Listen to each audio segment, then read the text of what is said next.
Jesus opened the eyes of the blind. He gave back to people the gift of sight. Vision is the faculty of sight. It is unusual competence in discernment or perception.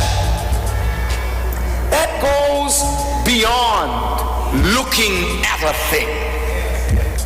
It is looking beyond a thing, looking into a thing, so that you have an unusual competence in the ability to discern what others miss. Webster says that a vision is a mental image produced by the imagination. Ah, it's deeper than that, Mr. Webster. He did the best he could. Vision has at its root, as we said on Xavier's Day, an idea. An idea is a well-developed thought. You know, in the comic books, whenever somebody had a brilliant thought or idea, they would put over the head a light, a bulb. That's it. Light got turned on in the guy's head. He saw something. He had an idea. But he really didn't have an idea. He had a thought. Because ideas are different from thoughts. Ideas, like thoughts, exist in the mind, potentially or actually as a product of mental activity. You can't have an idea or thought if your mind is not active. Brain waves on a machine that scans the activity of your mind, of your brain, shows an electrical energy in the brain that says this is alive.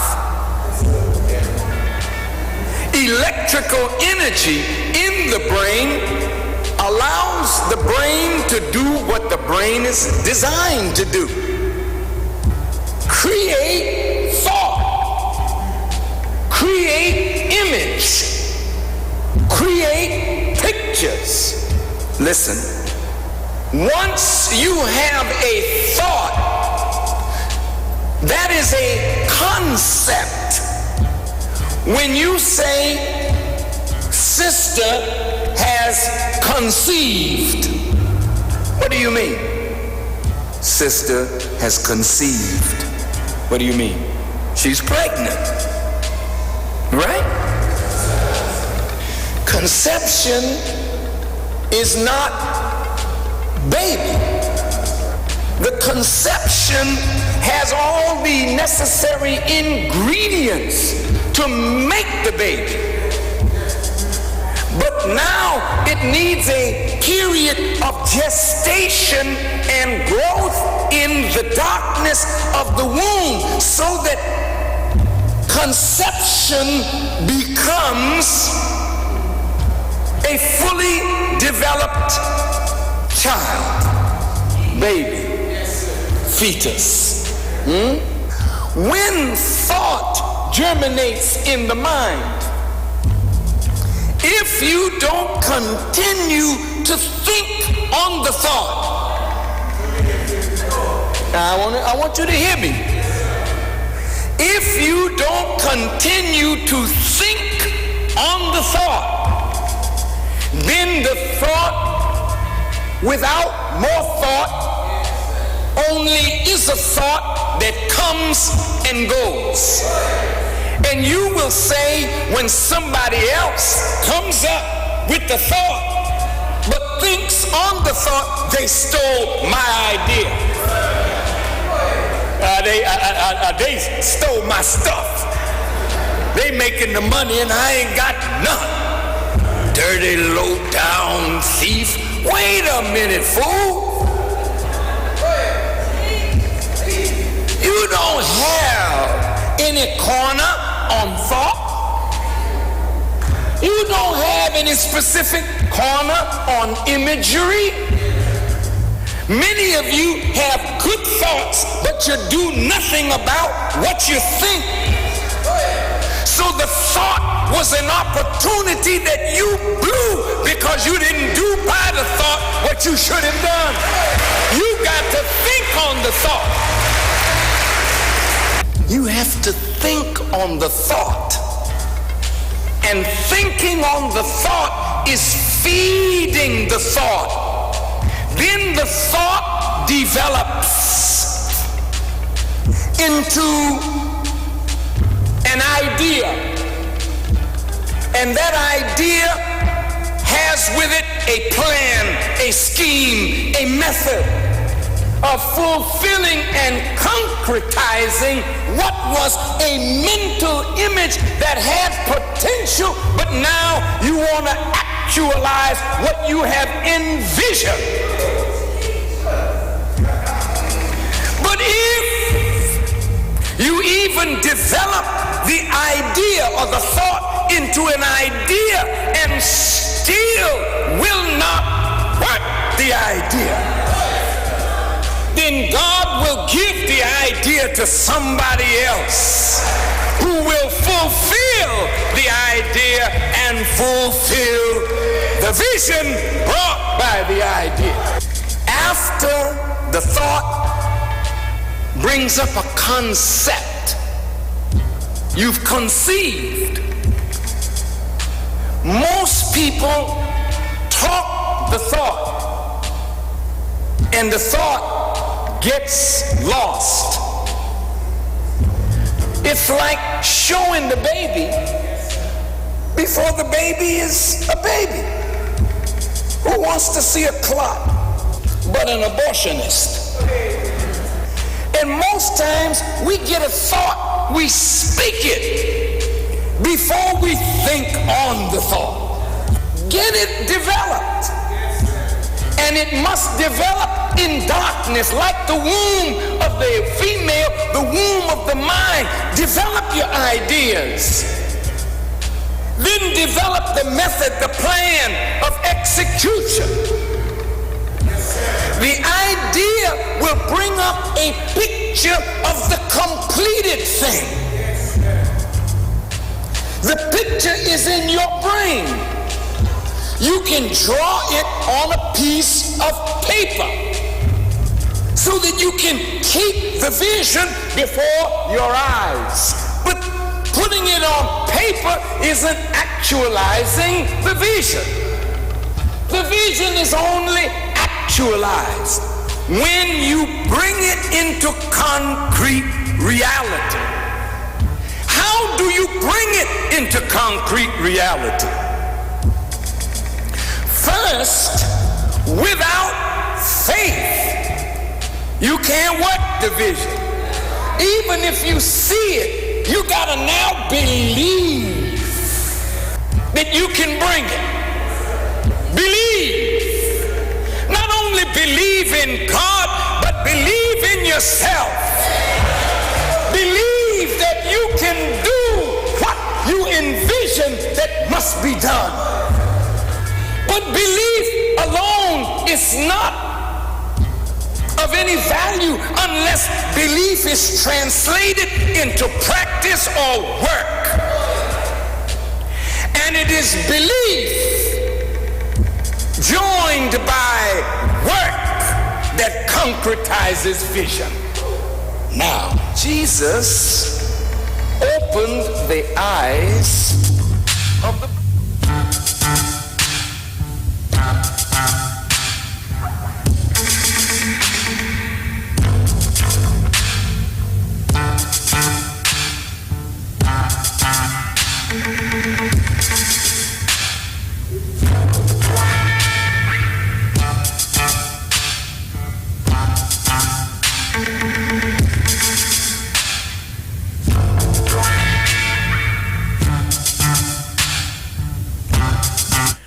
Greetings, listeners. In the name of Allah, the Beneficent, the Merciful, I bear witness that there is but one God. Welcome to the Black Agenda here on the Street 919 FM. I am Brother David Muhammad, and I'm going to be in studio with you up to 9 o'clock this morning, and in a short while from now, I will open up the telephone lines and take your calls on 332-0214. No. I'm taking your calls on 342-0081. Yes, 342-0081 and 466-5391. You can send WhatsApp messages to 332-0214. Just getting my bearings back. And of course, we're on Facebook and YouTube, the Street 919 FM. Right, so, beloved, there's been a good couple weeks, but I want to thank you again for all of the love and support and condolences to our family. It has been an overwhelming last 2 going on 3 weeks, and I'm grateful. And as I had said, regarding the loss of my beloved son, I always knew he was a great young individual. I always knew that. But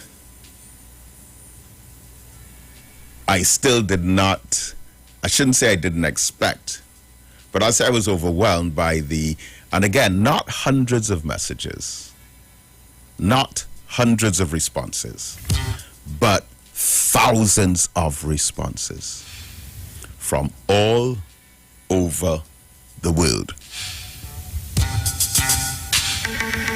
So I just wanted to express gratitude and appreciation for that.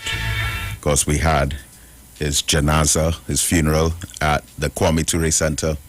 That would have been January 22nd. Today is February the 5th, so time is flying. So I don't wish to talk about that this morning. As time goes by, bits and pieces of the lessons coming out of it would unfold. But I just want to say one thing, and I really don't want to stay on this regarding the loss of my son.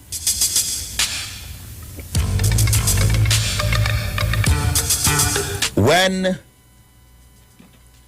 of course, and again, I don't want to go over this part, but, when I got the news of the drowning, it was over the phone from the police.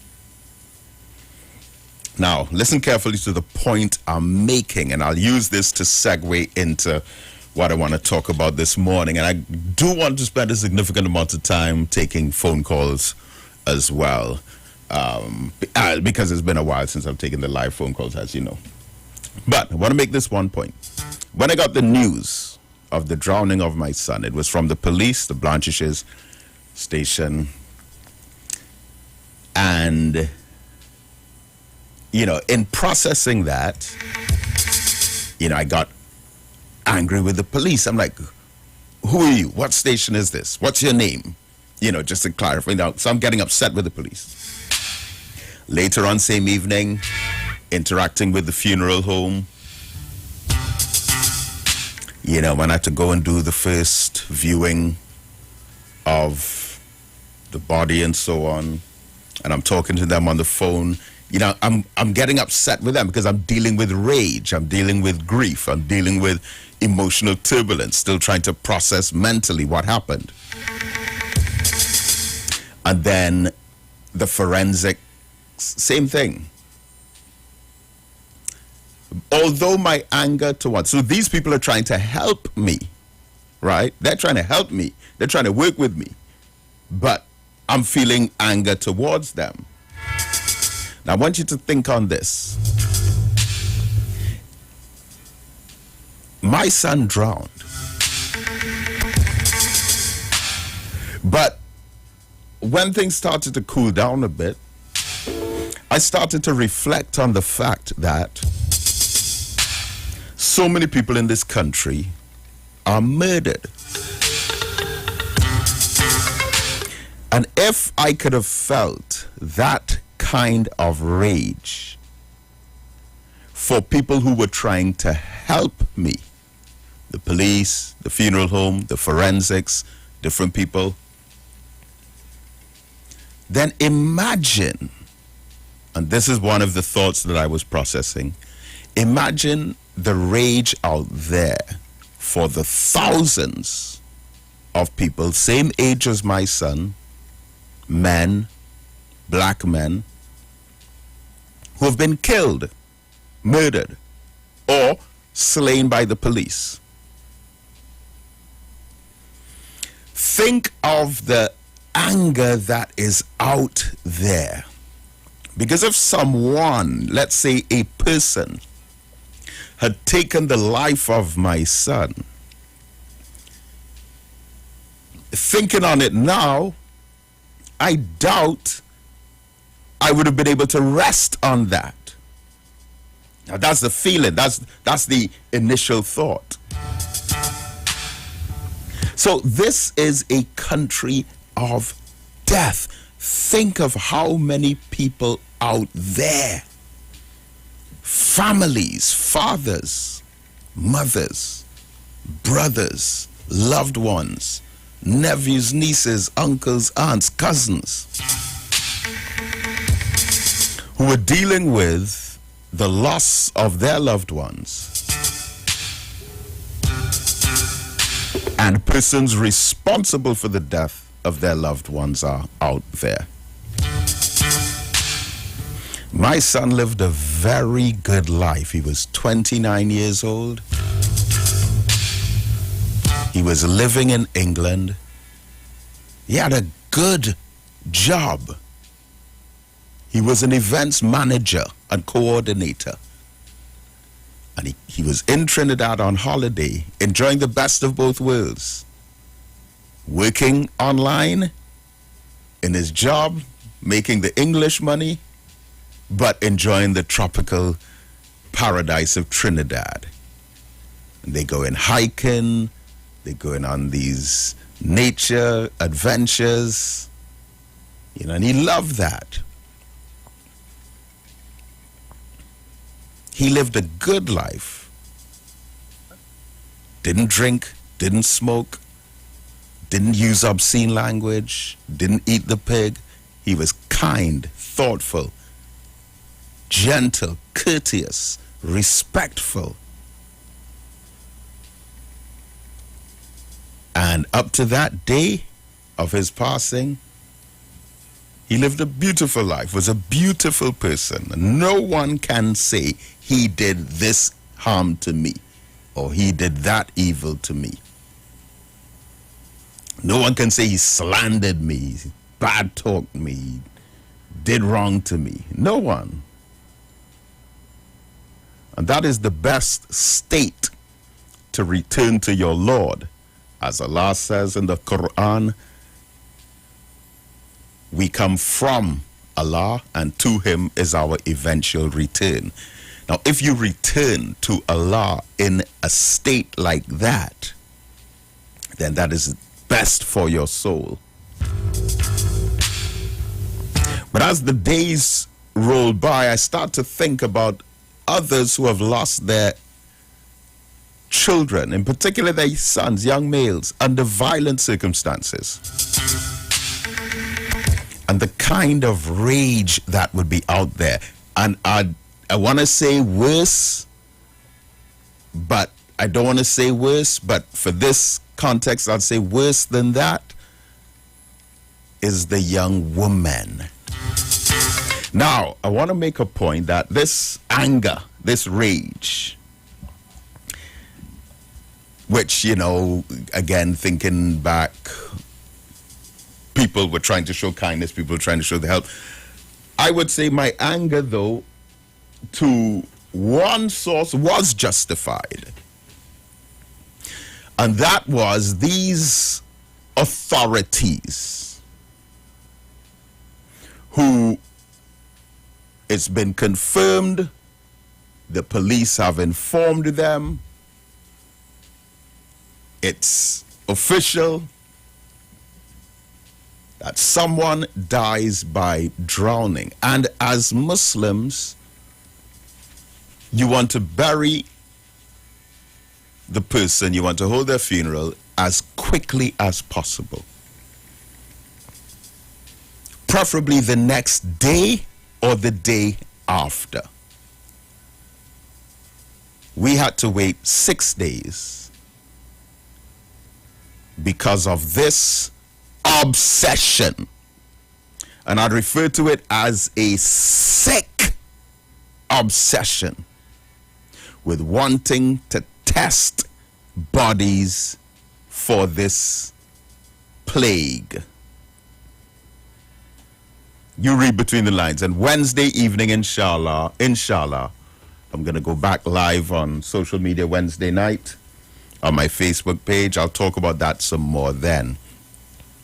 But that one was really difficult. The collective hours upon hours over 3 days at that forensic science center, wanting to test a man who drowned, and it's been confirmed.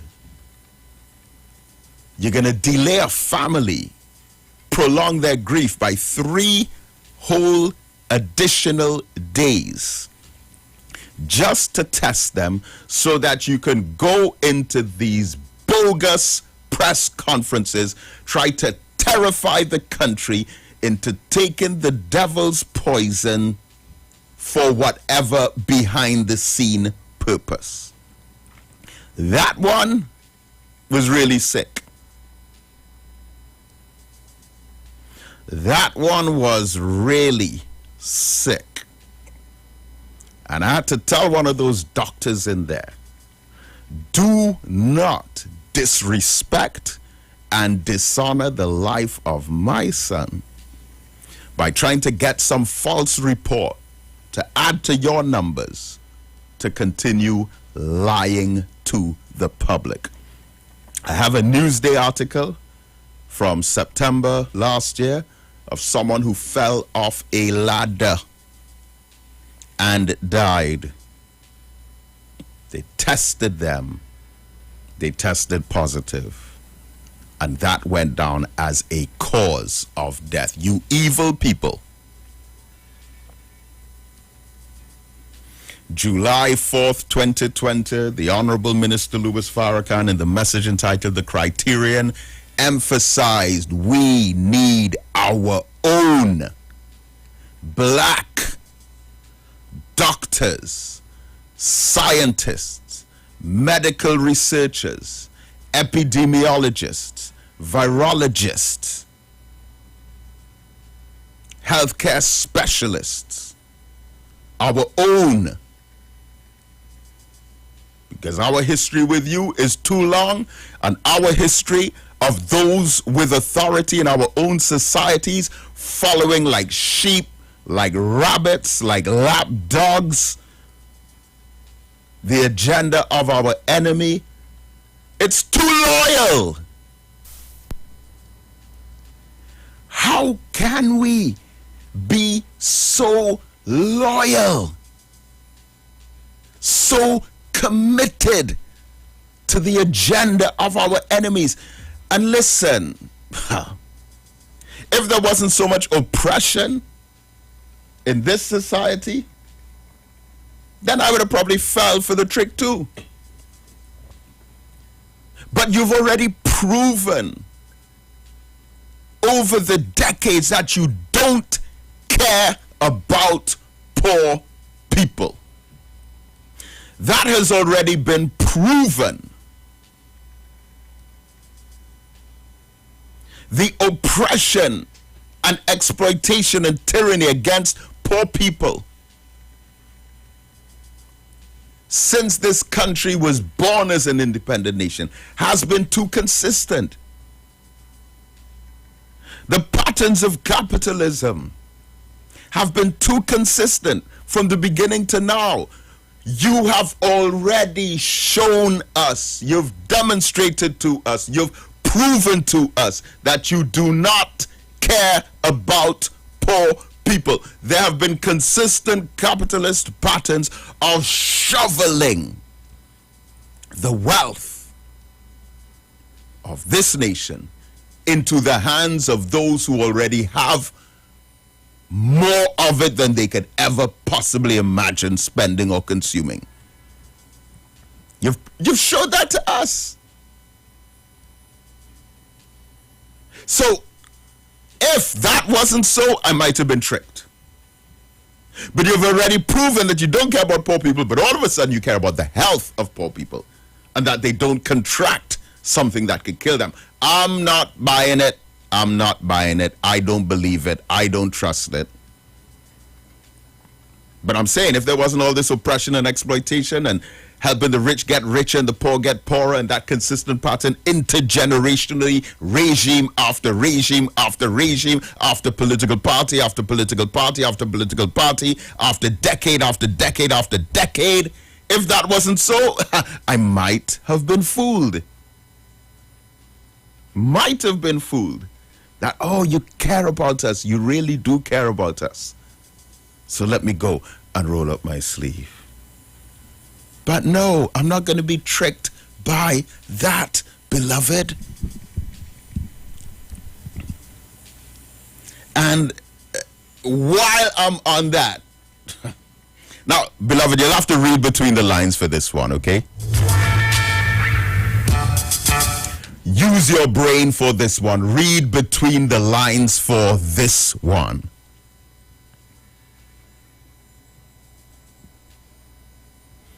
Now,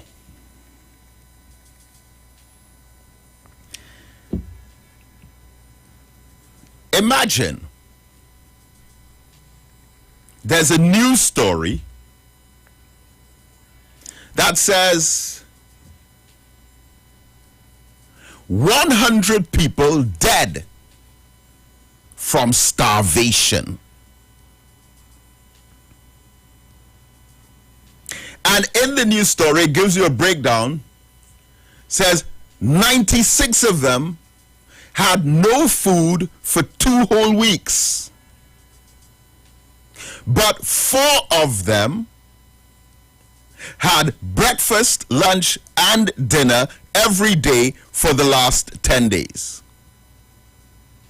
Now, the headline is 100 people die from starvation. But if 96 of them had nothing to eat for 2 weeks, and they died from starvation, we understand that, but 4 of them had breakfast, lunch, and dinner, full meals, every day for the last 10 days, and they still died from starvation, which one of those 2 items within that news story to you is more newsworthy? Now, everyone will say, but we could understand 96 people who had nothing to eat for 2 weeks. We understand that they will die from starvation. But how come 4 people who had breakfast, lunch, and dinner every day for the last 10 days, how on earth did they die from starvation? Aha! But imagine if the news media ignores the fact that 4 people who had breakfast, lunch, and dinner every day for the last 10 days, they ignore that and focus the news story exclusively, embellishing to the public 96 people, 96 of these people who died from starvation, they didn't have anything to eat for the last 10 days. And you ignore the fact that the 4 who were fully fed, that they died, as opposed to the 96 who were unfed, unfully. Yeah, and that's exactly how they're reporting the stories with the devil's poison. With the devil's poison, they keep focusing on those who did not take it and died. No, but you're supposed to be highlighting those who did take it and died, because according to your story, you take it and you live. Oh, Allah. Man. It's something else. It is something else. But talk about the censorship. You know what? All of this censorship and blocking and restricting and banning, I think it's making us a little wiser. It's making us a little smarter. You know, it's causing us to think on different levels.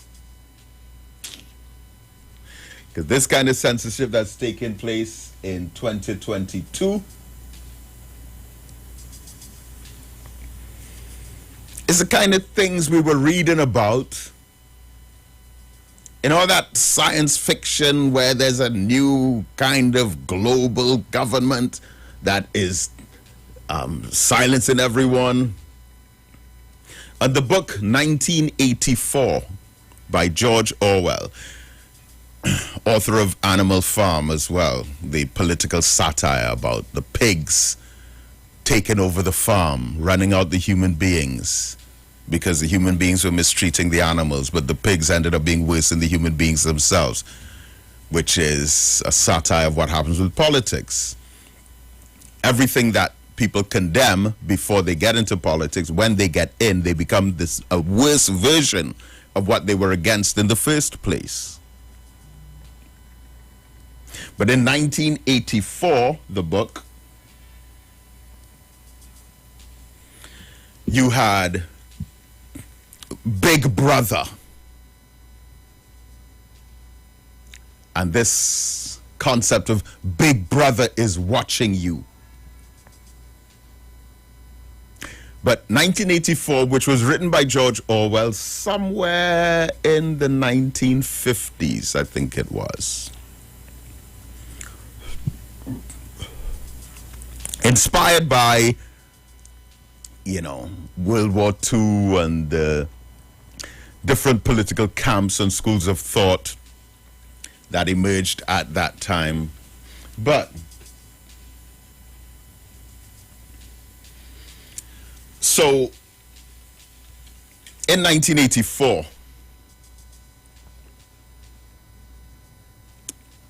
and the idea was, like, if the world goes in the wrong direction, you know, it would have partly been inspired by Hitler's dictatorship and this speculation of, for example, if Hitler had won the war, how the world would have been, and, you know, that kind of trend of thought. But in 1984, again, written in the 1950s about what 1984 would have been like, everyone had a device in their home, like a television set. But instead of you looking at the TV was looking at you. And it also had an audio microphone inside your, so it's seeing what you do in your house and it's listening to what you do. And if you say anything against the government, or if you do anything that the government has forbid you to do, you know, the police could be sent around to detain you. And needless to say, you know, the lead characters would find a way to do what they want to do outside of the detection of the state of Big Brother. And we're in 2022. And based on this that's been happening, we're probably closer to that imagery, that vision of 1984, more so now than we ever were before, since that book was written in the 1950s on terms of censorship. I was kind of back on track from this week. So on Monday, I was a guest on the Grenada morning television program with the Grenada Broadcast Network, the national TV station on Grenada, and they wanted to talk about Black history because, as you know, February in the United States and many other parts of the Caribbean as well, February is Black History Month. So I started off talking with Grenada about that. I really enjoyed my interview with Grenada Television, and then the next day I was on Roots FM in Jamaica, a radio station that I've appeared on a good few times, well, in person out there.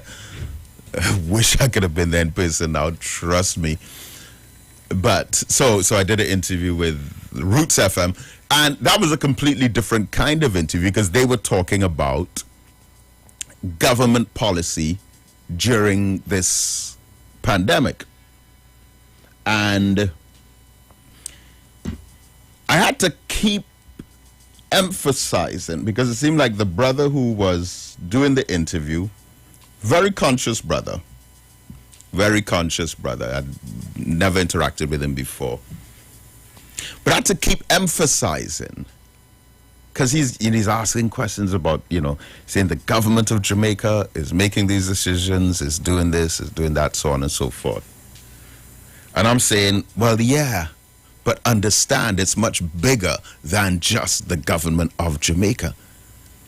Now, the Honorable Minister Louis Farrakhan has, schooled us with wisdom on dealing with those kinds of things. He's talking about other people's countries and their politics in a partisan way. No, you speak on it generally. But I'm making the point. No, it's not just Jamaica. It's all over the Caribbean. And it is a global agenda that we have to really provide strength to our political leadership, urging them to do the right thing. We have to support them in doing the right thing. And that is how I feel, and I say that in the context of, in the hadith, where the Prophet Muhammad, peace be upon him, said, help your brother. Now I'm saying this in the context of our politicians. The Prophet Muhammad, peace be upon him, said, help your brother, whether he is an oppressor or whether he is oppressed. I want you to get this so clear. Think! The Prophet Muhammad, peace be upon him, said, and I am saying this in the context of our politicians in our community. The Prophet Muhammad said, help your brother, whether he is an oppressor or whether he is oppressed. And one of the companions of the Prophet said, dear apostle, are you saying that if my brother is an oppressor, that I should still help him? In other words, he's saying, I can understand us helping the oppressed, but you're saying help the oppressor too? And he asked, so if my brother is an oppressor, should I still help my brother who is an oppressor? And the Prophet Muhammad, peace be upon him, said, yes. Help him by preventing him from continuing to oppress the people.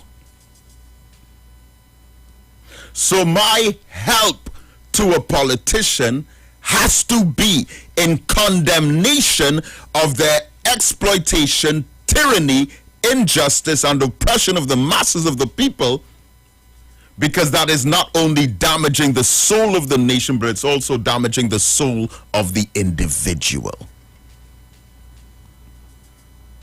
So as Muslims, we help the oppressed, but we also help the oppressor by preventing him from oppressing his people if he is our brother.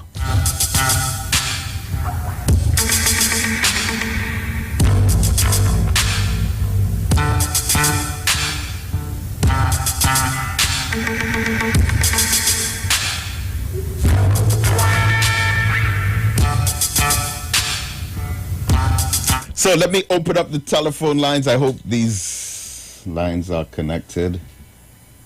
3420081 and 4665391.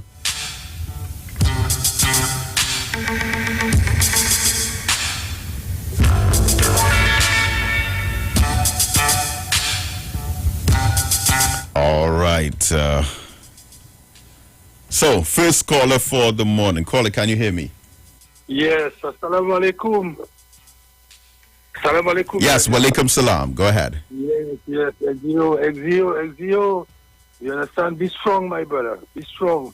It's not easy. I understand everything that you are saying, But even I have to say that in the service, your mother, I think it was your mother said to him, to you and I think that he's still here. And his trip back to London, right? He keep postponing it. These are things, or unforeseen things, you understand? We do not understand. When something is to happen, it will happen. This is my understanding, understand? That we can't prevent something from happening. We can't see it, but it happens. And you understand? So, all we have to say, we understand, is that peace be with him. May the ancestors accept him. And they have already accepted him. Understand? So this is my point for that, Brother David. So peace be with him. Brother David, I am happy. What you have said just now about government, we have to understand what is happening with this whole thing, this whole poison. You know, so we have to understand what is happening with this poison. Now, in Trinidad and Tobago, Johnson & Johnson was charged $750 million or $350 million.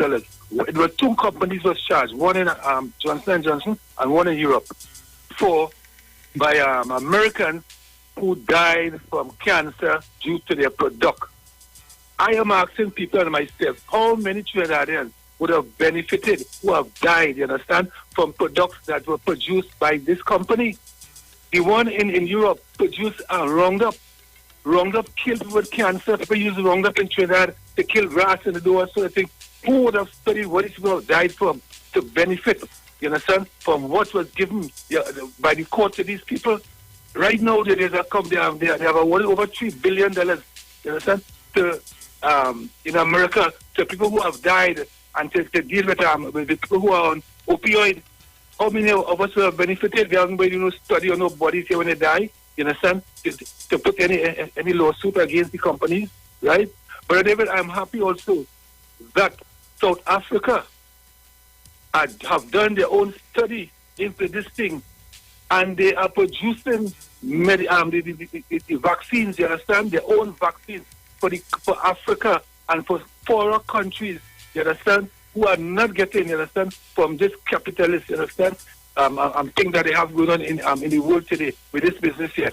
And they have studied a lot of other ailments, and they are producing their own thing, and they are not patenting anything. That is what South Africa is doing.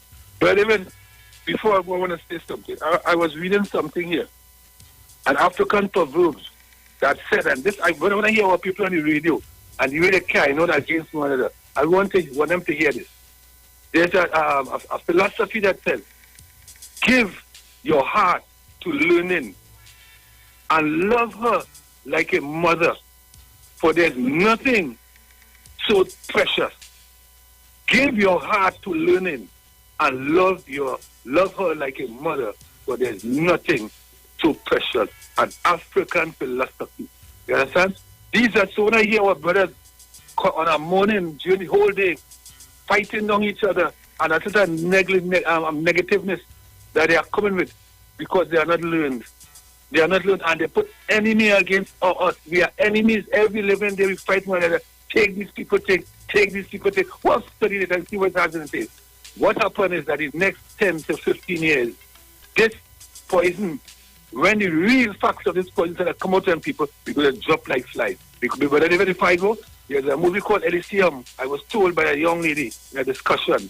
She said that there's this place outside in space somewhere out there where all these rich people are living, and they have robots doing the work.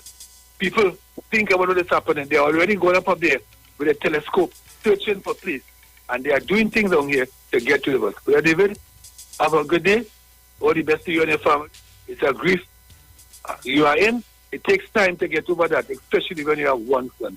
Well, David, peace be with you. All right, thank you very much. 3420081 and 4665391. Ouch.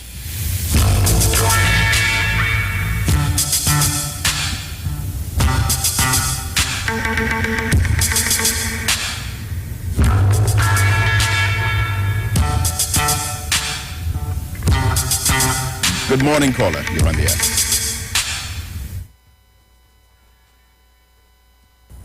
Caller, good morning. Go ahead, please. Yeah, give thanks in the name of the Most High. My brother, blessed love. So good to hear your return. After all that fullness and sympathization. May God be with you and the family. And anything, I hear the pain, I feel the grief. Your guy. And I lost my son. But a good thing I have a next one here. So dear love, my brethren, and we feel the pain, we all feeling pain. So love, you stay strong, keep on doing the work, nothing could stop their work, right? Their work goes on and on. Love, love, love.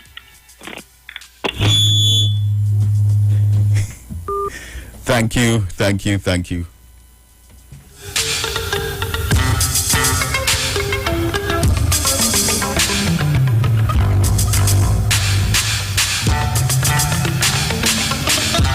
Caller, good morning.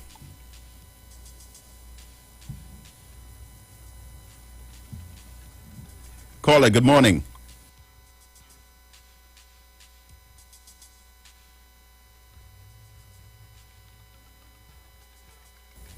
All right, not hearing you for some reason. Let me try another line. Caller, good morning. Yeah, good morning. Yes. And as usual, we say thank you very much for educating, elevating, raising the thinking of our people, avoiding us from the bacchanal, the he say, the she say, the them say, and the they say. And I like how you're advising them about the politics on a higher level. Not the small thing where they give them a food card when they should have done it like the youth camp which I went to, where you teach them trades and skills where they could help themselves. If you notice nowadays, a lot of the thing is you hold up on this stupidness, and when they're done, they put you up, the lawyers charge you one set of money, all these different things are happening. And I am the one that say the boring words. Remember the boring words, Trinidad and Tobago? You as a young man, a lot of us family didn't know about leaving a legacy. And I told everybody, you save, we have to help ourselves. I, if you want to tell you, you save your money. Then invest it. Invest it. Where the government should be opening up investments like how they did with Clico. Give the people a chance to invest the money. The unions. Right now, the port up for sale. Let your workers inform them and let them buy it. The oil company, yes, we are asking them. You let the union, let the people organize, and let the government make sure the people buy the equipment. Don't let just the Syrian people or the people who have the money. Are not necessarily the views of the management of the Street 919 FM.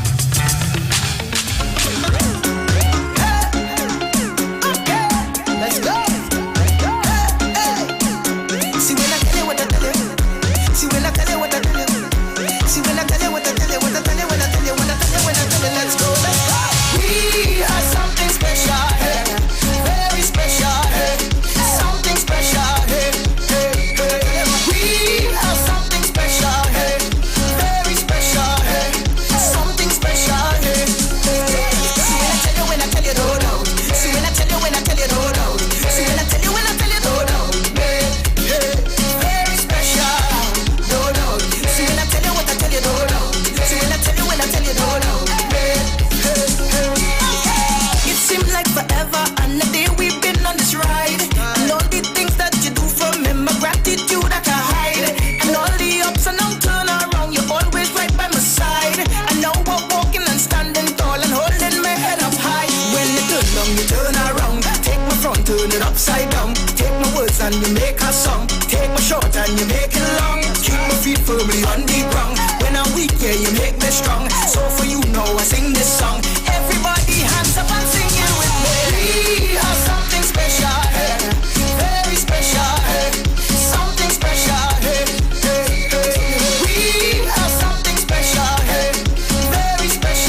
for a safe and relaxed professional massage therapist and nutritionist? Look no further. Nature's Touch with Empress Judy and Associates offers a natural approach to better health. Treat yourself to a professional massage therapy and nutrition advice in a safe and relaxed atmosphere. Rejuvenate your body, mind, and soul at Nature's Touch Therapy. For an appointment, please call or WhatsApp 1-868-398-8282 or visit our Facebook page. Remember, your health is our responsibility at Nature's Touch. From the studio to the stage, every Friday between 3 to 4 p.m. right here on the street, 919 FM. Radio you can see. Log on to our Facebook and YouTube so you can see live interviews and performances from some of our very own local superstars. Right here on the street, 919 FM.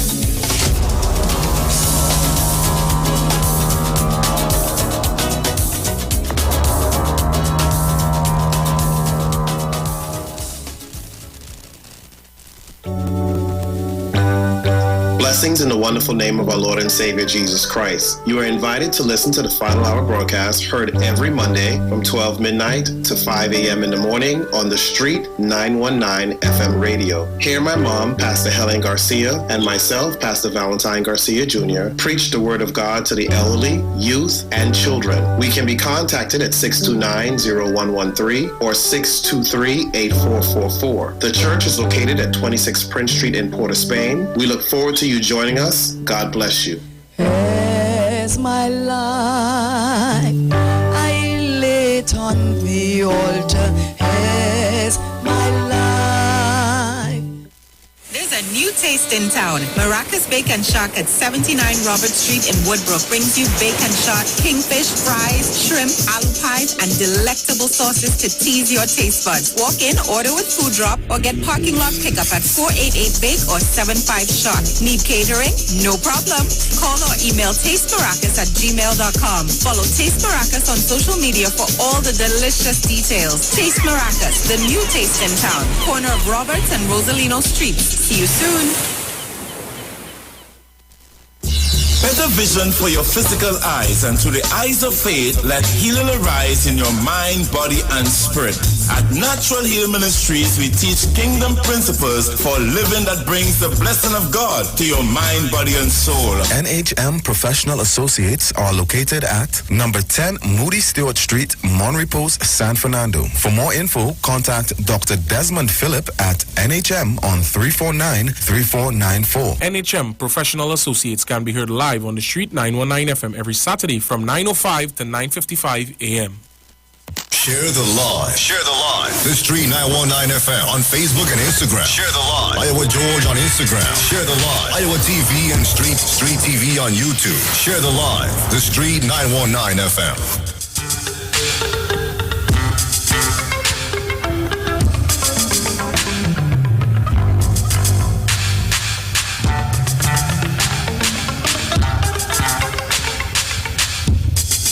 Brotherhood is required.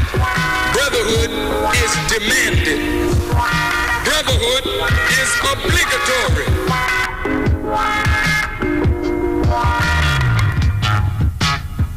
Black man get up, black man stand up, black man you better listen. So there's a need for brotherhood. Black man get up, black man stand up, black man you better listen. Black man get up, black man stand up, black man you better listen. Brotherhood is demanded. Black man get up, black man stand up, black man you better listen. Brotherhood is required. Brotherhood is demanded. Brotherhood is obligatory.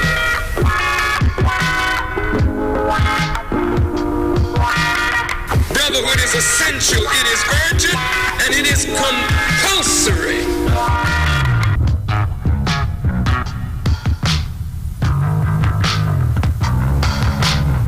But the time demands brotherhood.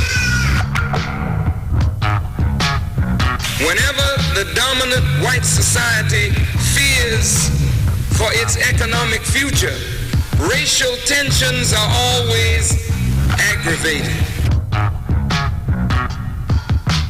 The aim of Almighty God is to bring the black man and woman together.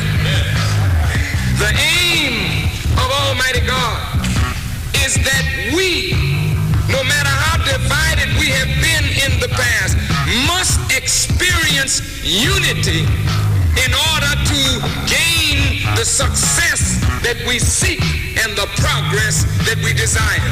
There is no way that a divided people can build a future.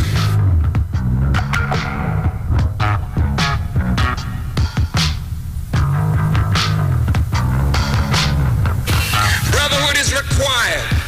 Brotherhood is demanded. So there's a need for brotherhood.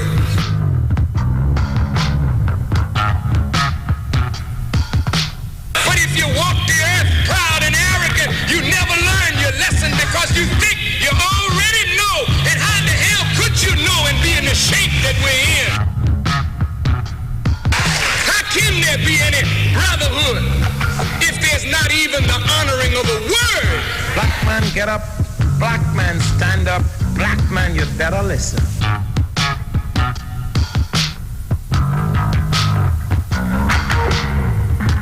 Black man, get up. Black man, stand up. Black man, you better listen. Black man, get up. Black man, stand up. Black man, you better listen. But the Quran and the Bible bear witness that the heavens and the earth were created with truth. Black man, stand up. Black man, you better listen. Brotherhood is required. Brotherhood is demanded. Brotherhood is obligatory. Brotherhood is essential. It is urgent and it is compulsory.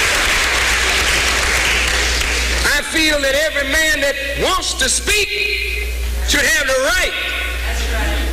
And if you think you know it better, get on up and get on and do the job.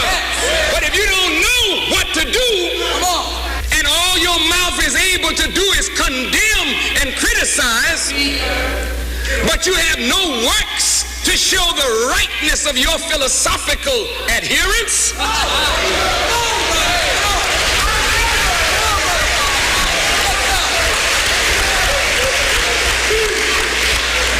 then maybe you should rethink your position. Go to Nigeria, which is, if not the most corrupt nation in Africa, and it is, it could be the most corrupt nation in the world, Minister Farrakhan. Oh, now, Mr. Wallace. It is the most corrupt nation that I have ever covered. I've been there 25 years ago, and I've been there as recently as last year. Fine. So what? 35 years old. That's what that nation is. Now, here's America, 226 years old. You love democracy, but there in Africa, you're trying to force these people into a system of government that you just have accepted. 30 years ago, black folk got the right to vote. You're not in any moral position to tell anybody how corrupt they are. You should be quiet and let those of us who know our people go there and help them get out of that condition. But America should keep her mouth shut wherever there's a corrupt regime, as much hell as America has raised on the earth. No, I will not allow America or you, Mr. Wallace, to condemn them as the most corrupt nation on earth when you have spilled the blood of human beings. Has Nigeria dropped an atomic bomb and killed people in Hiroshima and Nagasaki? Have they killed off millions of Native Americans? How dare you put yourself in that position as a moral judge? I think you should keep quiet, because with that much blood on America's hands, you have no right to speak. I will speak because I don't have that blood on my hand. Yes, there's corruption there. Yes, there's mismanagement of resources. Yes, there is abuse. There's abuse in every nation on earth, including this one. So let's not play holy to moralize on them. Let's help them. I'm not moralizing. I'm asking a question, and I got an answer. Why would you put it as the most corrupt regime in the world? That doesn't make sense. Can you think of one more corrupt? Yeah, I'm living in one. I'm living in one. Yes, you've done it.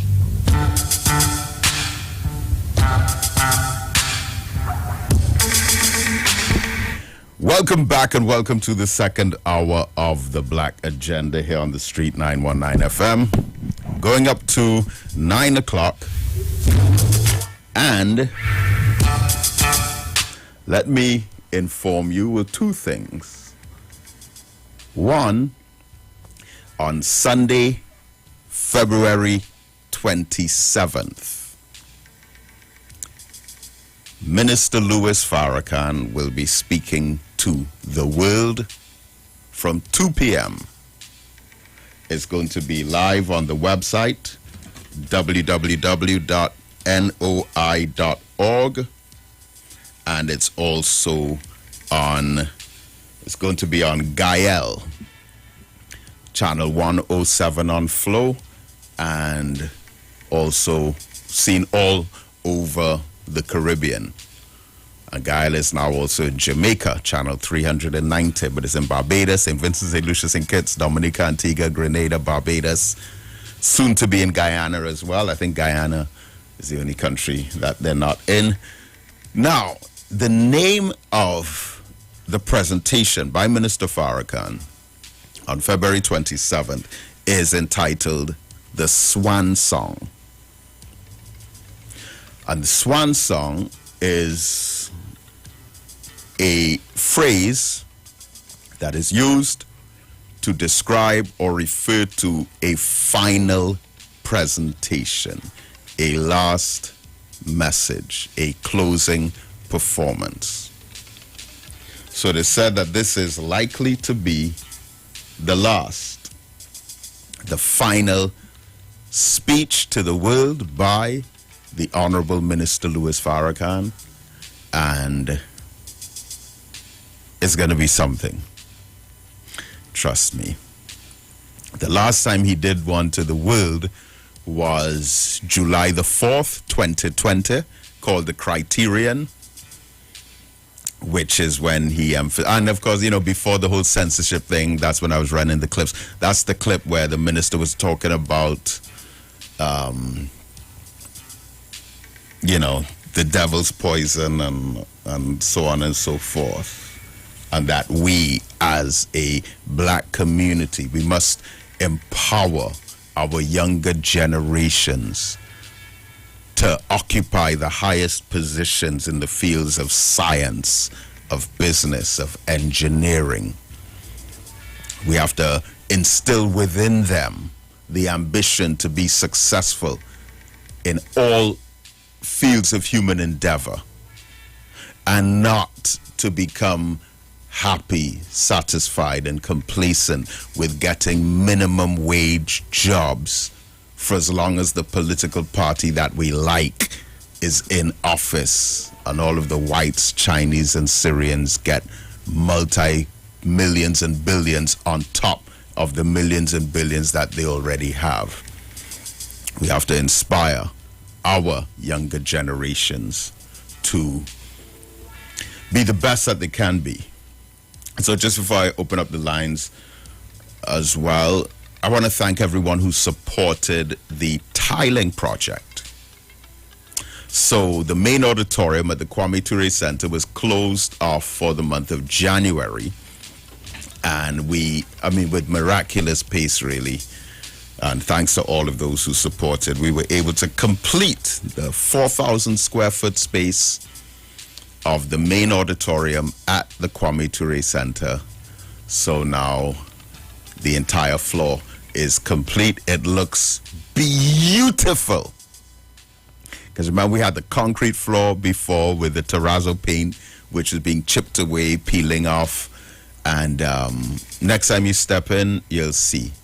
And, well, of course, our Sunday lectures are open back up. So I'm lecturing tomorrow morning, 11 o'clock at the Kwame Ture Center. Nation of Islam weekly presentation. So, of course, you're invited, and we're at 50% capacity. And then I also want to mention to you that African Expo number 11 is coming up in 3 weeks from today. 3 weeks from today, African Expo number 11, February 26th, Saturday, February 26th, at the Kwame Ture Center on our new floor. Our fundraising has not stopped. We still have to complete payments for part of that last project on the tiling of the floor, and we are about to not begin construction. We're beginning fundraising for building the additional offices. For those of you who have been in the office at the Kwame Ture Center, where I normally am now, Wednesdays, Fridays, Saturdays, Sundays, not all Saturdays, but all Wednesdays, Fridays, and Sundays, you will see that the office, we cannot, let me put it this way, we cannot have an office that is a storeroom as well. All right, because there's so much items there, so many different things, so much paperwork, just so much. So we have to continue to build and expand. So we're building offices, also a kitchen, and a small studio. I also want to thank those who support the Black Agenda Project online. We just crossed 50,000 followers, and a couple of videos, well, but one crossed 1.2 million. 3 things that don't work for black people: guns, drugs, and politics. 1.2 million people. And we have quite a few that have crossed 500,000 views now. So we're grateful for that. We're moving, we're working. All right. So, African Expo number 11, first one for 2022, Saturday, February 26th. And the day after, the Honorable Minister Louis Farrakhan will be addressing the world from 2 o'clock. Like I said, it's going to be on Gael TV across the Caribbean. Well, all over the world, a number of different television stations are carrying it. But it's also going to be on the website, www.noi.org. And it's going to be a powerful.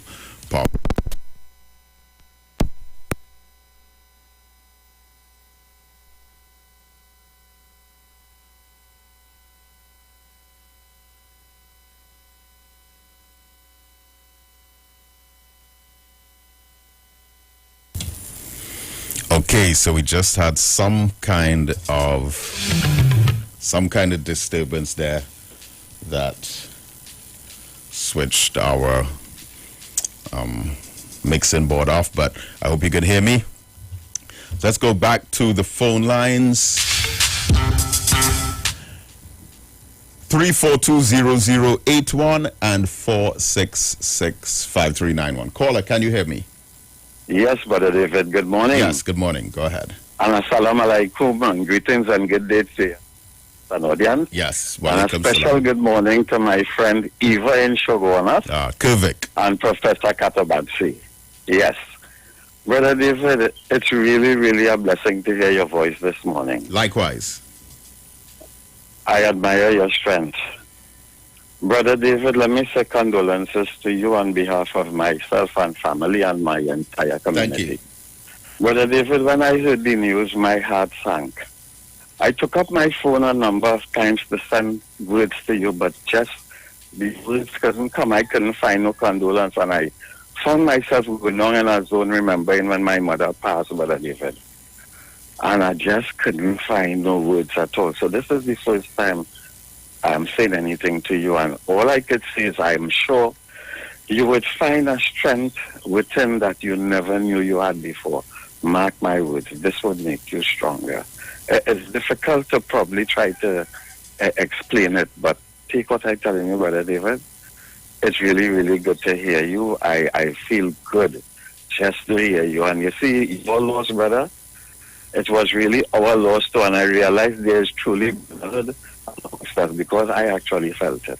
And I listened to some of the people speak, and they felt it too. So there is, brother. So I think you have already been successful in some of what you want to achieve.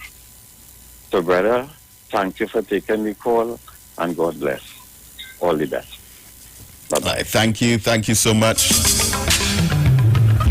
And let me just say, of course, we're going on 3 weeks now, and I appreciate everyone's sentiments.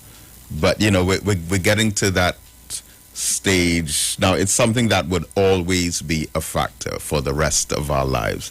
Nothing can change that. But we're at that stage where it's not necessary to be constantly reminded of how terrible a tragedy it was that took place. And some people don't get that. I'm not suggesting that anyone in particular is driving that angle, but I'm saying it's not necessary to constantly remind someone about how dreadful a tragedy is. Okay, so we're on the stage of beginning to normalize and come to terms with a new reality, and that we honor our beloved in the most progressive way that we can. The Prophet Muhammad, peace be upon him, said, wailing over the dead is a practice of the ignorant. Because when someone passes, if they were a good person, we have more to celebrate for their soul than to grieve. And Minister Farrakhan teaches that the gratitude for the joy that we had of a loved one should exceed the pain from the loss of them. Because from the very beginning, we knew, as the Quran says, we all have a fixed term and an appointed time. And when that time comes, those who believe in God say, from God we came, and to God is our eventual return, and we cannot return to that which we did not come from in the first place. So we are grateful for the blessing of the life of a beloved son who has touched people all over this world. And we're grateful. Yes, we feel pain, but we must adjust our spirit to feel more gratitude than pain. All right, so I just want to say it's not necessary to constantly be reminding a family about grief. All right, but appreciate it very, very much. And I'm seeing a third... oh, come on. Caller, can you hear me? Caller? All right.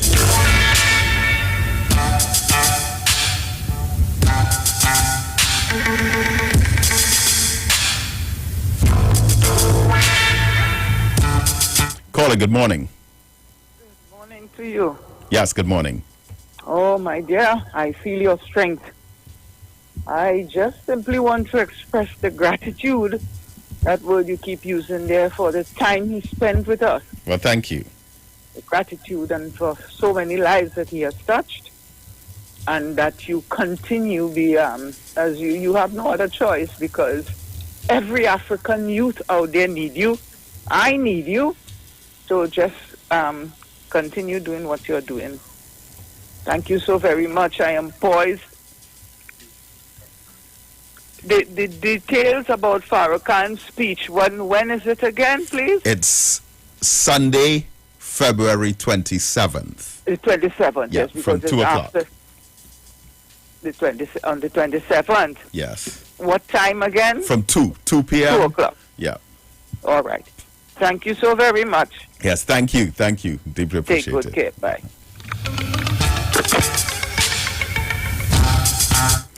Good morning, caller. Yeah, Mr. Good morning. To you at the moment. Good morning.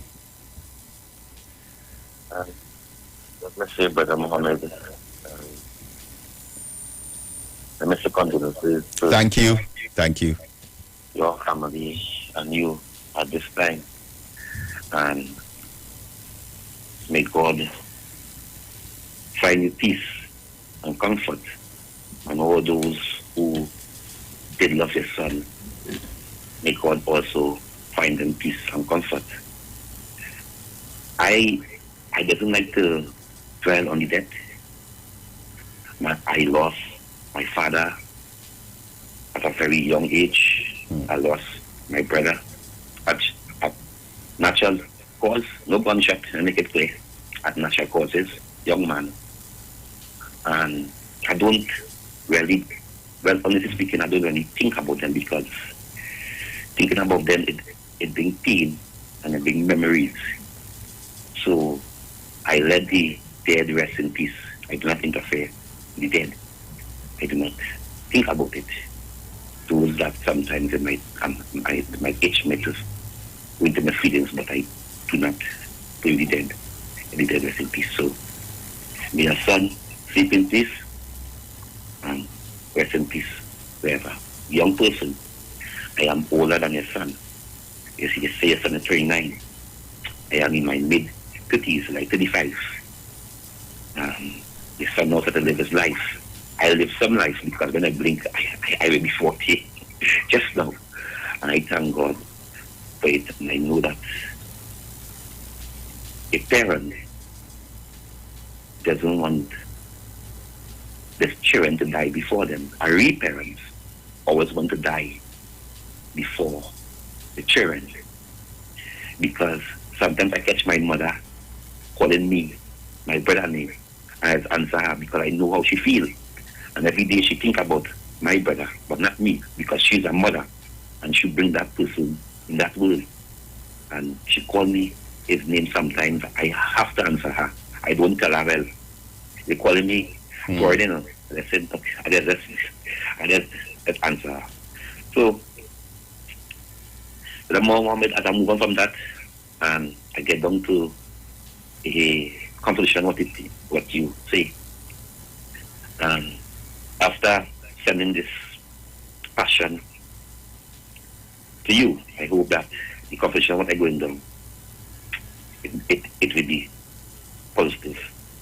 Because by the moment I hear you say that, but again, I don't want to use the son as a reference, but you say that, like the doctors and them in this country, or people who died, well, they put it well. I want to ask you that if you say that if someone die, like I say, who fall off the ladder or get in an accident or somewhere, that person cannot have the virus in the body? No, I am saying that, and I can't imagine on earth anyone arguing with this, but if someone, let me use an example that happened in September. And also 2 cases in Tobago, multiple cases. But if someone falls off a ladder, as happened in September, we have this Newsday article. Someone falls off a ladder and dies from the fall. Then they test the body for that thing. And the test that they get is positive. To me, and you may agree or you may disagree, but to me it is dishonest and highly deceptive to tell the public that that person who fell off the ladder is someone who died from the pandemic. And if they do that, as apparently they're doing, then I can no longer trust them. Brother Mohammed, I do not have what you are saying there. I know that somebody could die and have the virus in them. Of course they can. Right. But that doesn't mean they died from it. Okay. Well, okay then. Okay. I understand that point. Especially, okay, so a young man drowns. No, so a young man drowns. They test him. If he had tested positive, they would have likely said he died from the virus. And I warned them, don't do that. I hear that. I hear that. So, but I understand the point now you are making. You are saying that if somebody drunk or fall off the ladder or something, and the doctors then test them, why they using the virus as the main cause of the death and not the real thing? Exactly. Why is the death? Not so? And it seems like the reason for that is because and this is an assumption, I don't have the facts on this, but it seems to me, what I am concluding from this is that they want to report these numbers. They want these statistics. And I'm concerned about that. Okay, then. And the next point, Brother Mohammed, I hear you refusing, or you're making a statement to the things people taking in the body as poison. And I find that is very harsh. Okay, but that's your opinion. I respect your opinion. Yes. In the same way that I have one. Yes, because so much of people take it. I sure even close family must be around you, maybe take it and all. From sister and cousin and some. Of course, several people. I know several people have taken it. Right.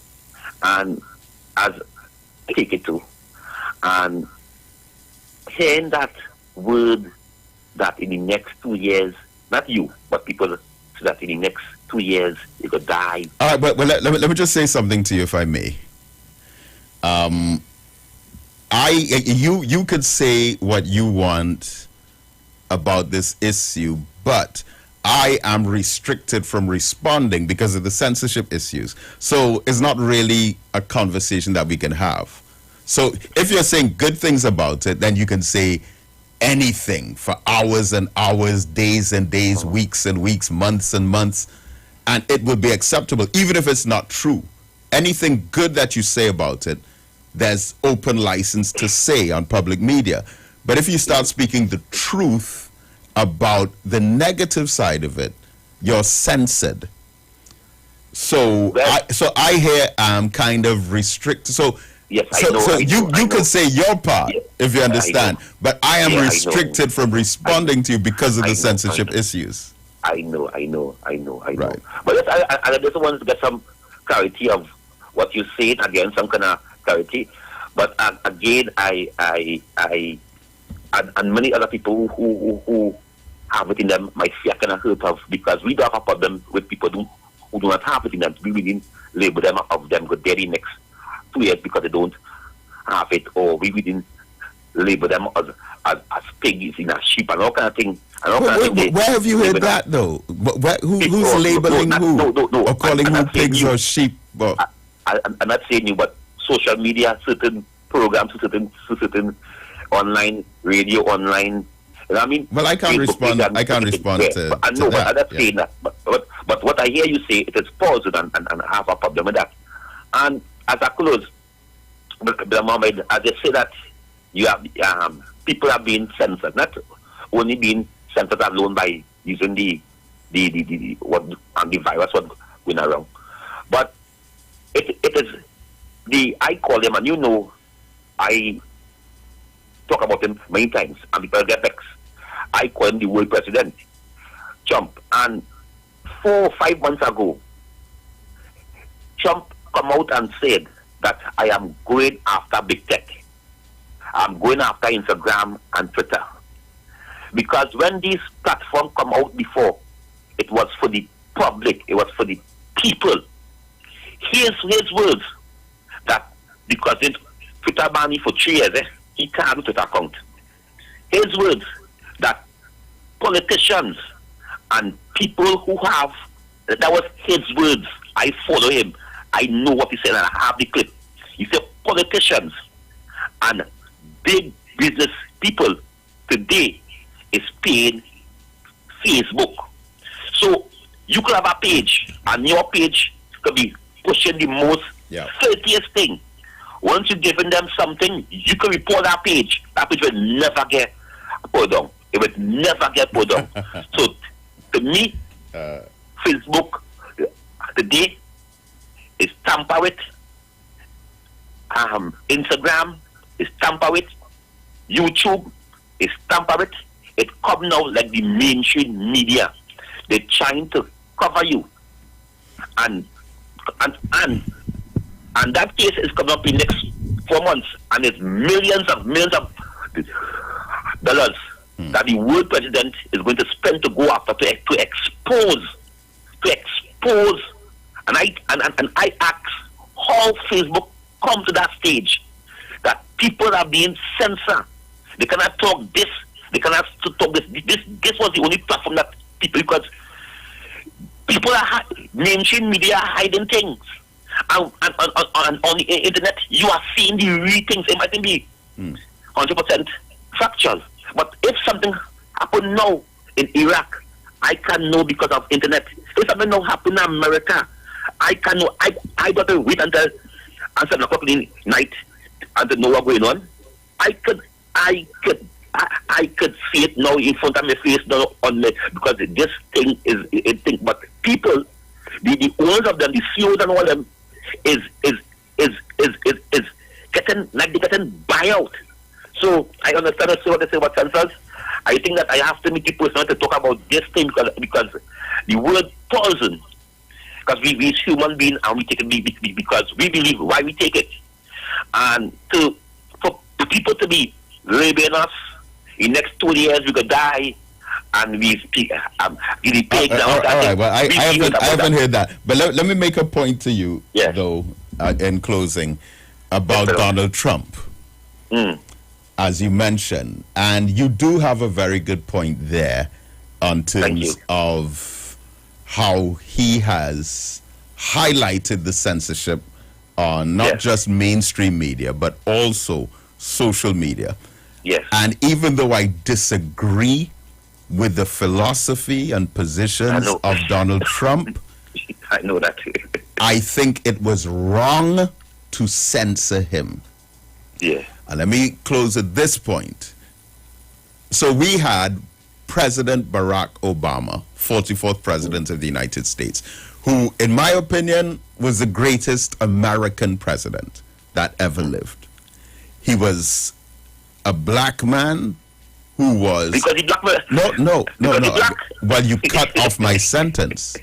Sorry. You cut off my sentence and chose to pull out the words to suit your argument. People might say that, so I want to ask you. So if I may be given the kind of permission to continue saying what I was saying, it would be very much appreciated. All right. I'm deeply apologizing for that. That's okay. It's okay. Sorry. I understand it happens. So let me start over. In my opinion, President Barack Obama, from my vantage point, was the greatest United States president ever. He was a black man who was socially conscious, liberal, broad-minded, had grassroots experience, and was able to relate to the masses of the people who were voters as opposed to the elite within the society who are kingmakers through being campaign financiers. Barack Obama had that grassroots experience coming up, and as a black man was also naturally more sensitive to the injustices suffered by marginalized groups in America who built America. Okay. So you had him, and then after him was the extreme opposite in Donald Trump, who had his views, right? Now, after Donald Trump, you have probably the most liberal white president ever. I mean, we actually have a president in the United States now who insisted that a black woman, the first black woman, be elected to the panel of the Supreme Court judges. Yes. Now, there you have three completely different presidential scenarios. And I am saying that whether it's Barack Obama, a black man, socially conscious, liberal, to a white man, ultra-conservative, what they call nativist, almost white supremacist, to a liberal white man, Democrat, from a Republican. And I am saying that in spite of all of those political changes, the standard of living and quality of life of the population depends more on their own social action and degree of organization than someone sitting down in the seat of the presidency in the White House. Because from Barack Obama was one end, Donald Trump was the total opposite end. And now we're coming right back to Joe Biden, another extreme. And for the most part, the condition of the people will not change until they get up and change their own condition. And that is it. And that is it. It also goes for here too. Of course it goes for here. Of course it goes for here. But we have black leaders, but we also have to get up and change ourselves too. But that's what I've been saying since I knew myself as an adult in this country. So I want to say, but the thing is, people agree with me conveniently. You understand? No. So some people would agree with me today, or this week, or this month, or this year, but totally disagree on another occasion under a different situation. And then they may switch back to agreeing with me and say, well, yes, this is so. And then depending on what changes take place, then they disagree with me again. And then go back to agreeing with me again. But my position has remained fixed throughout. I have not wavered. I've not changed my mind. I've not changed my opinion. I'm fixed on that. I look forward to see who is the black pick, because it's 14 African women put forward, and it's just two prominent African ladies he looking at, but it's 14 he put forward, and I fall in it daily. Well, all of them are eminently qualified. All of them. Yes, all of them, because that is a position. When you go there, it's a lifetime until your death. It's nobody could move you. Yeah. And I continue saying that if Africans reach in position, they have to do the best to help the one below. And as you said, the one below also have to get up and reach out their hand to the one on top. And that's how we could move forward together. But as I close by my mouth, I want to say, it is the only president where after a election who will be the next president in 2025 or under scenes right now, because he's campaigning, I know. Every 2 months is a big rally. Yeah, and what was it the other night? The other night, I got an alert on Newsmax, right? Yeah, he was having a live speech. I think it was in Texas. He was having in Texas, yes. a live speech. And then I checked CNN, I checked MSNBC, and even Fox News were not carrying it. But Newsmax, online. Newsmax was carrying it. And I was surprised at that. Online. Fox carried it online with a moment. Yeah, but not the Fox News channel, which is their major channel. Fox Business. I think it's Fox Business. It wasn't on Fox Business either. Either? It wasn't on any cable station, but it was on Newsmax. And I was surprised at that, because to me that was big news. He have his own, I know, his own platform. Media. We paying for media, but for we paying for underlow. Remember, I thank you for the conversation. Yeah. Thank it's you. always good to agree and to disagree. Thank you very much. All right, thank you.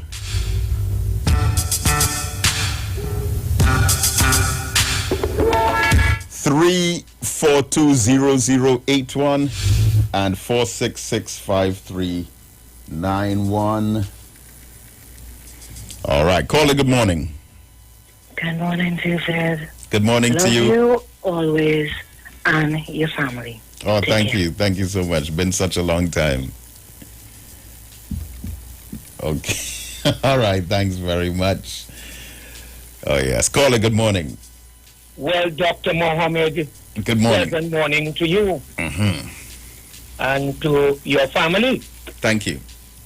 Look, let me listen to say, as the old people used to say long time, I will come and look for you, but not now. Okay? Okay. So I talk as my old grandmother here. Long time they used to say that. I will find a day and come and look for you all. Okay? All right. And let me say, may the soul of the faithful departed rest in peace, and may the martyrs usher him into paradise.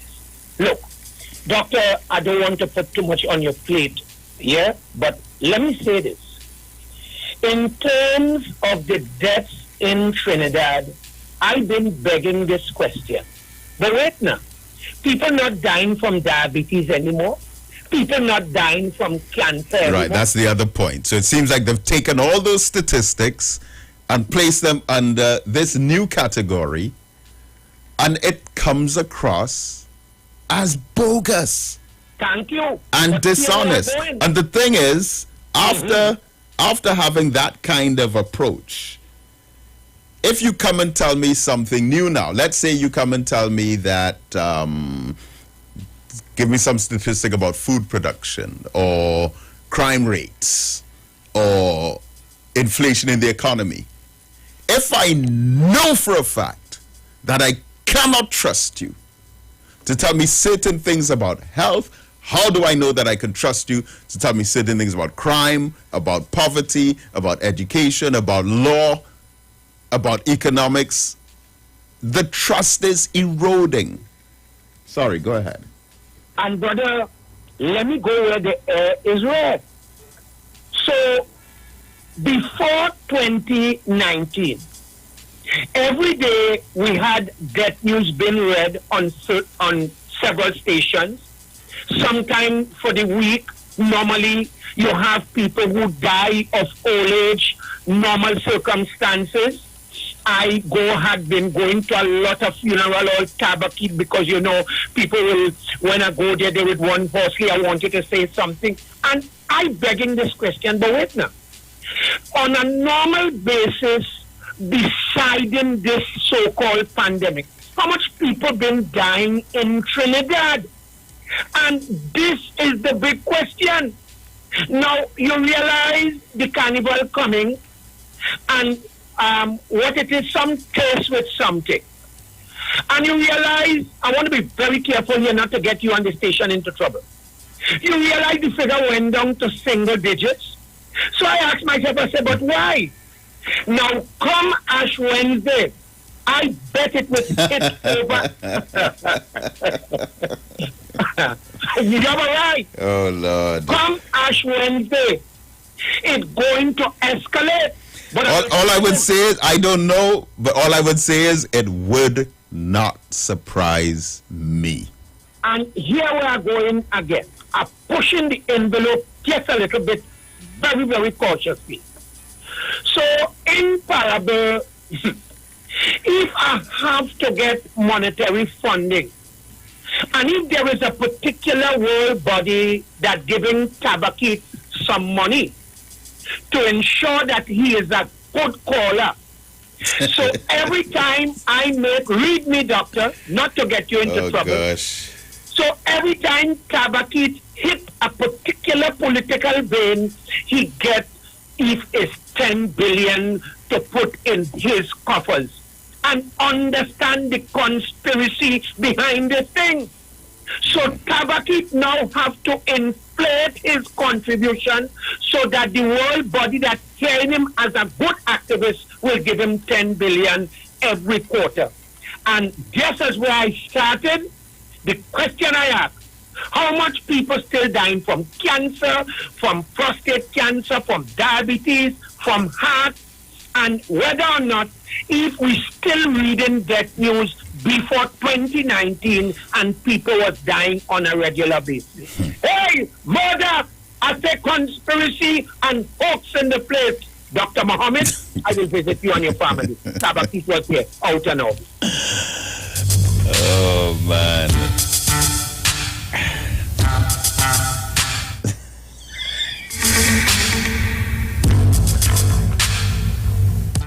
I have to say, I have missed some of this kind of, these thought-provoking and entertaining perspectives, I must say. Good morning. Good morning, Brother Mohammed. Good morning to you. How are you doing? I have listened intensely what you had to offer this morning, the presentation. Right. And I am doing what you've always asked us to do when you speak, think. Now, you mentioned two, the different categories now presented to us about dying. And I think it is touching the insurance companies. Oh, boy. Because having spoken to my insurance company 2 or 3 days ago, I remember there, after hearing that the insurance companies were now using the pandemic to assist them some way, I was told that they would take the responsibility to pay for your funeral expenses, and then whoever you leave to handle your business will have to apply to them for the balance of the payment. And I find that doesn't make sense, because when you join them, they didn't mention this sort of system to you. So I would like you to think about it as you ask us to think and see if that is right.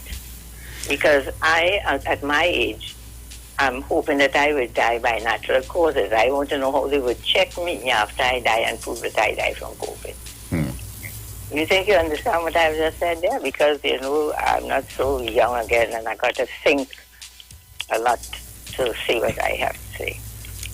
No, but thank you very much, because that is a whole other very deep aspect of this conversation. I want to thank you for bringing that up, because you've given us something to think about and something to research. Good morning, caller. Yes, Brother David, good morning again. I would want to add in this particular respect. Whenever somebody has a complaint, like when they get, as we say, jabbed, and they have a complaint, it is always said there is no empirical evidence that it had any relation with it. But yet we're hearing of the numbers, and there's no empirical evidence, because somebody might have gone in with heart problem, renal failure, whatever, and when they die, no post-mortem is done. So there is no determination to figure out which of the 3 or 4 comorbidities the person had that may have really triggered and caused death, but it's racked up to the virus.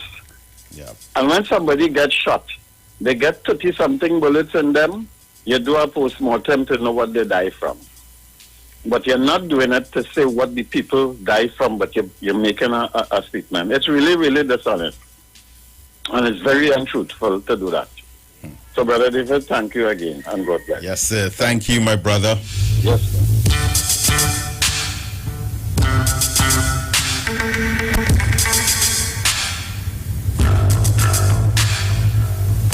All right, so we're in the last few minutes of the program. We're continuing to take your calls. Caller, good morning. I would quickly add to that myself, because it is so dishonest and unfair to the family, to the public. Yeah. How a man fall off, can you picture in your mind somebody fall from a ladder and they're rushed to the hospital and somebody's going to test him for COVID? What happened to this man as he fell off a ladder? Okay, let us treat him with that, or the man is dead, he fell off a ladder. Where COVID come in there? And another thing that you're hearing to kind of justify and to kind of smooth over, to them to feel, I don't know what, COVID-related death. All right, so we're trying to refrain from identifying. Okay. Yes. But yes, of course. That is something you keep hearing. But how can a person be falling off a ladder and be tested tested for COVID. It doesn't even mesh together. Yeah. All right, thank you. Good morning, caller. Caller, good morning. Good morning to the amazing Dr. David Muhammad. I'm sure you have forgotten this voice. The voice sounds very familiar. I'm calling from Twin City, and I promised you a necklace, must be umpteen years ago. An African necklace, and I always have it in my purse. I even passed the day of your son's funeral coming from Macquarie, and I couldn't get in. So but by the time I'm ready to give you, I'll have to either put it on silver or gold. What do you like, gold or silver? Well, you could take the silver and lace it with some diamonds. Yeah, all right, sounds great. One big diamond and the African thing. You'll get it. But I tell you why you haven't been hearing much from me. Just briefly, my husband passed away peacefully in his bed on the 16th of December. I'm sorry to hear that. Yeah, well, it's long gone. He was cremated, and I gave him 2 months of my, what I should say, undivided attention. Yeah. And it was 3 o'clock in the morning when I turned away for half an hour and went back to the bed. I saw his mouth open. Oh, boy. And I diagnosed that he was dead. So I said to him, Dennis, you're dead? And I was expecting him to answer me. Well, listen, I want to thank you for calling in and sharing that with us. Hopefully we'll get to talk more on the next program. But this is where I have to leave it for this morning. Remember, February 26th, Saturday, African Expo number 11. Stay tuned to the Street 919 FM. May Allah bless you. Assalamu alaikum. The views expressed are not necessarily the views of the management of the Street 919 FM.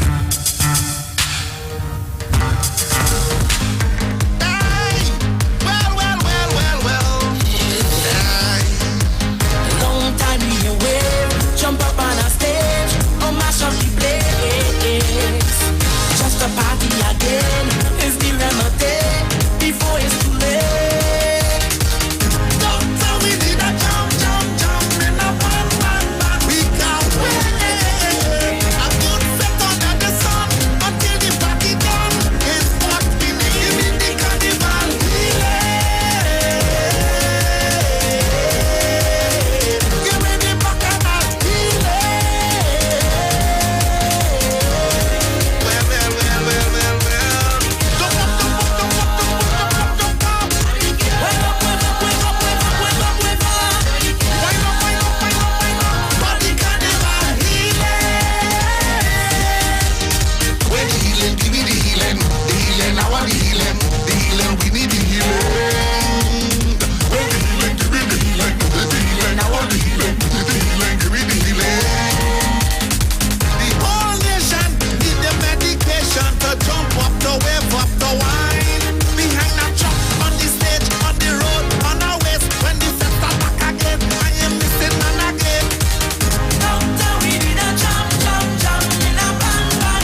Simpsons Memorial Limited, number 63 Eastern Main Road, Laventille. Internationally accredited funeral directors and embalmers. A full-service funeral home serving families of Trinidad and Tobago and internationally since 1945. At Simpsons Memorial Limited, we serve with dignity in assisting families and honoring the memory of their loved ones. Our services include professional funeral and pre-planning, burials and cremation, custom-built and imported caskets, coffins and cremation trays, cemetery management, limousines, mourners cars, grief counseling, web streaming of funerals, fully air-conditioned chapel with live musical accompaniment, full global shipping and receiving of loved ones. We specialize in facial restorations. Call us anytime, day or night, at 623-8688. That number again is 623-8688. Simpsons Memorial Limited. Superior service, always with excellence. Take me to the king. I don't have much to bring. Get plenty savings from the People's Choice winner. Extra Foods, plenty for $20. Top Shelf Ramen, 8 for $20. Or Snack Granola Bars, 7 for $20. Caribbean Flavors Coconut Milk Powder, 5 for $20. Gala Apples, 8 for $20. Holiday Tortillas, 7 for $20. Fruity Juices, 8 for $20. Joe Sing Noodles, 6 for $20. Soft and Pretty Toilet Paper, 12 rolls for $20. And so much more. Sale ends February 6th. And check us out on Facebook and Instagram for even more plenty for 20 specials. Extra Foods, always extra for less. Tune into the Street 919 FM this and every Thursday for the program Conscious Talk. Conscious Talk. Where we are at and where we are going with Steve Antoine as regards the land space for the celebration of Emancipation Day. Every Thursday from 10:25 a.m. to 10:55 a.m. It's Conscious Talk on the Street 919 FM.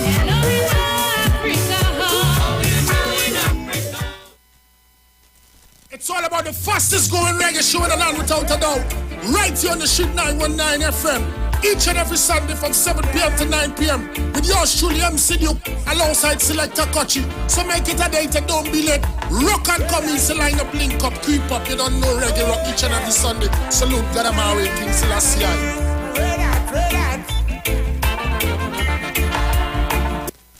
There's a new taste in town. Maracas Bake and Shark at 79 Robert Street in Woodbrook brings you bacon shot, kingfish, fries, shrimp, aloo pies, and delectable sauces to tease your taste buds. Walk in, order with food drop, or get parking lot pickup at 488 Bake or 75 Shot. Need catering? No problem.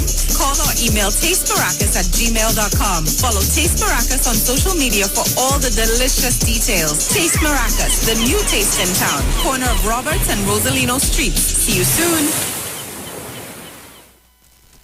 Tune in to the Street 919 FM every Thursday from 10:05 a.m. to 10:20 a.m. for the program Straight and Narrow, The Way of Life, The Health Store, being brought to you by Mrs. Arlene Collins Mohammed. For more information, check us out on Facebook or Instagram at Straight and Narrow, or visit our website at www.opulence.com/Arlene for Life. You can also call or WhatsApp at 309-4697 or 620-9379.